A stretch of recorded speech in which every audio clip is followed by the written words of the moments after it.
Hello and welcome to Persian Kitchen. On today's episode, we're going to be making an amazing Sholeh Zard, which is Persian saffron rice pudding.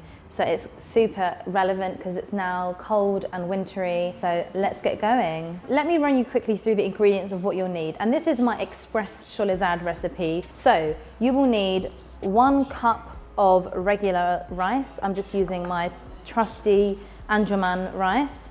You'll need 2 tablespoons of rose water in which I'm dissolving 1/4 teaspoon of ground saffron. You'll need equally 1/4 teaspoon of ground cardamom, 2 tablespoons of unsalted butter, and 1.5 cups of regular granulated sugar. And that's literally it for the base of this saffron rice pudding. The first thing is to wash your rice in the sink. So I'm going to go and quickly do that, and I'm just going to wash my rice until the water runs clear. So I'm basically eliminating a lot of the starch right now. Okay, so now my rice is nice and clean. I'm going to bring my saucepan to a high heat, and I'm going to fill it with 8 cups of water. So my water is now boiling. Do you agree, Luke? Or is it not bubbly enough? Can you even see it from there? It's barely simmering. Barely simmering versus boiling. That's not boiling. That's boiling, there's bubbles. That's simmering. Be patient. Okay, now we're boiling. Okay, so now my pan of water is clearly boiling. I'm having a facial in the process.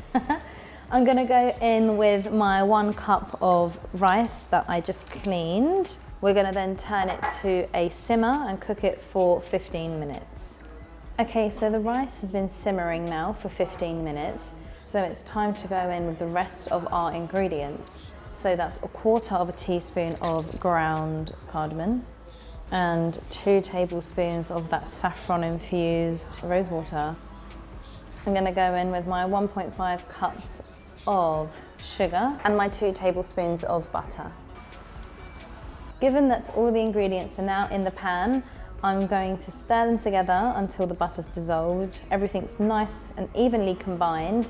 And I'm going to continue to let that simmer for up to half an hour. And I say up to because if you start to notice that it's catching, then just take it off the heat.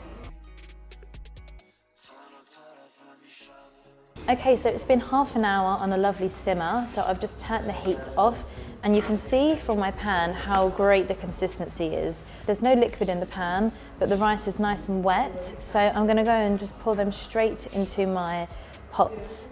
And it's important that you put them in pots that you're ready to present them in, because this will set like a jelly almost. You can't then take it out and scoop it in and make it look pretty. Now's the time to make it look good.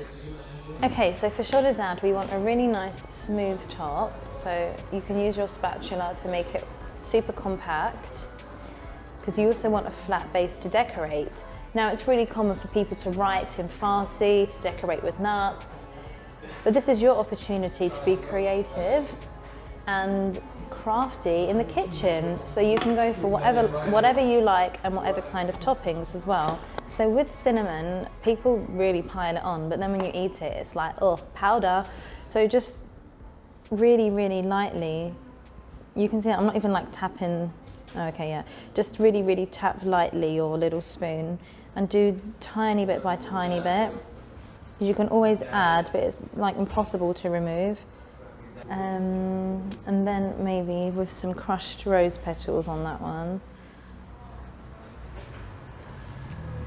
So I'm happy with how these are looking. So they need to go into the fridge to chill for up to 1 hour, so everything is set super firm, and then you can dig in. So let's get these chilled.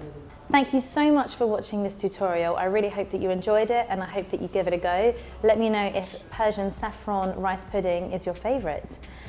Please subscribe to our Instagram channel at Persian Kitchen _ and also subscribe to our YouTube channel here so you get notified when we post our amazing tutorials. Thanks so much.